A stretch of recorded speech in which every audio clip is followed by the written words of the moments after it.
नमस्कार, मैं हूं आपके साथ प्रिया शर्मा। न्यूज़ 18 जेकेएलएच का डिजिटल प्लेटफॉर्म देख रहे हैं आप। ईरान जंग के बीच भारत के लिए एक और गुड न्यूज़ सामने आई है। पुराने दोस्त ने नई दिल्ली से दशकों पुरानी दोस्ती निभाई है। पश्चिम एशिया में युद्ध छिड़ने के चलते हॉर्मुज स्ट्रेट से जहाज़ों का आना जाना बुरी तरह से प्रभावित हुआ। ऐसे में एशिया में एनर्जी सप्लाई चेन भी प्रभावित हुई है।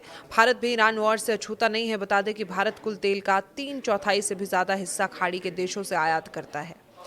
गैस के मामले में ये आंकड़ा और भी ज़्यादा है। गल्फ कंट्रीज से तेल और एलपीजी के भारत आने का मुख्य रूट हॉर्मुज जलडमरू मध्य है। ऐसे में इस समुद्री मार्ग के प्रभावित होने से शिपिंग पर असर पड़ा है। वेस्ट एशिया के हालात को देखते हुए भारत ने एनर्जी इंपोर्ट के लिए नया रास्ता अपनाया है।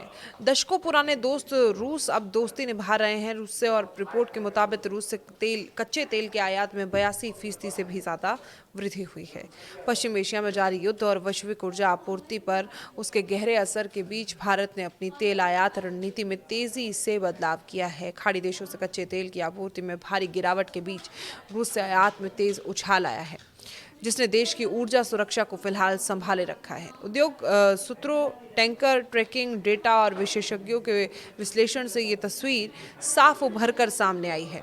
पश्चिम एशिया में संघर्ष के चलते स्ट्रेट ऑफ हॉर्मुज के जरिए जहाज़ों की आवाजाही लगभग ठप हो गई है। ये स्ट्रेट ऑफ हॉर्मुज वैश्विक ऊर्जा आपूर्ति की दृष्टि से बेहद अहम है, जहां से सामान्य और तौर पर पूरी दुनिया के कुल तेल और एलएनजी का करीब 20% गुजरता है। भारत के लिए इसकी अहमियत और भी ज़्यादा है, क्योंकि हाल ही के महीनों में देश के कुल कच्चे तेल आयात का लगभग आधा हिस्सा इसी मार्ग से होकर आ रहा है।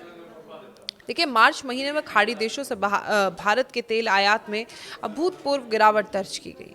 इंडियन एक्सप्रेस की रिपोर्ट के अनुसार इराक और यूएई से आयात करीब 69.2% और 72.8% घट गया है। ये वहीं सऊदी अरब और कुवैत से आपूर्ति में भी 45% से ज़्यादा की कमी दर्ज की गई है। ये गिरावट सीधे तौर पर उस संकट का नतीजा है जो फरवरी के अंत में शुरू हुए पश्चिम एशिया युद्ध के बाद पैदा हुआ। ईरान और इजराइल के बीच टकराव और इसमें अमेरिका की भागीदारी ने पूरे क्षेत्र को अस्थिर कर दिया है। इसके जवाब में ईरान द्वारा खाड़ी क्षेत्र में जवाबी कार्रवाई ने तेल आपूर्ति के प्रमुख मार्गों को प्रभावित किया है। खाड़ी आपूर्ति में आई इस कमी को भारत ने तेजी से रूस से आयात बढ़ाकर संतुलित किया। मार्च के पहले 25 दिनों में रूस से भारत का तेल आयात 82.3% बढ़कर 1.9 मिलियन बैरल प्रतिदिन तक पहुंच गया है। भारत के कुल तेल आयात में रूस की हिस्सेदारी फरवरी के 20% से बढ़कर मार्च में 45.2% तक हो गई है। बाजार सूत्रों का अनुमान है कि पूरे मार्च महीने में यह आंकड़ा 2 मिलियन बीपीडी के करीब पहुंच सकता है, जो लगभग ऐतिहासिक उच्च स्तर के बराबर है। विशेषज्ञों के अनुसार ये उछाल केवल संयोग नहीं बल्कि एक रणनीतिक प्रतिक्रिया है। जैसे ही खाड़ी देशों से आपूर्ति बाधित हुई, भारतीय रिफाइनरियों ने तेजी से रूसी तेल की खरीद बढ़ा दी। इससे न केवल आपूर्ति का झटका कम हुआ बल्कि रिफाइनरी संचालन भी स्थिर बना। भारत अपनी कुल कच्चे तेल की ज़रूरत का 88% से ज़्यादा आयात करता है। ऐसे में किसी भी वैश्विक संकट का सीधा असर देश की अर्थव्यवस्था पर पड़ सकता है। हालांकि मौजूदा हालात में स्थिति नियंत्रण में दिखाई दे रही है। विशेषज्ञों का कहना है कि कुल आयात में लगभग 8 लाख बैरल प्रतिदिन की कमी ज़रूर आई है, लेकिन इसका असर रिफाइनरी संचालन पर अभी तक नहीं पड़ा है। इसकी बड़ी वजह यह है कि कंपनियों ने अपने वाणिज्य भंडार का इस्तेमाल किया और साथ ही पेट्रोलियम उत्पादनों का भी निर्यात भी लगभग सामान्य स्तर पर बना हुआ है, जो भारत की रिफाइनिंग क्षमता की मजबूती को दर्शाता है। इस पूरे घटनाक्रम में एक अहम पहलू अमेरिका का बदला हुआ रुख भी है। पहले जहां अमेरिका भारत पर रूसी तेल आयात कम करने का दबाव बना रहा था, वहीं अब उसने अस्थायी छूट देकर इस खरीद को मंजूरी दे दी, और ये छूट न केवल भारत बल्कि अन्य देशों पर भी लागू की गई है। इसके पीछे अमेरिकी घरेलू राजनीति भी एक बड़ा कारण है। अंतर्राष्ट्रीय तेल कीमतों में उछाल को रोकना ट्रंप सरकार की प्राथमिकता है, खासकर आगामी चुनावों को देखते हुए।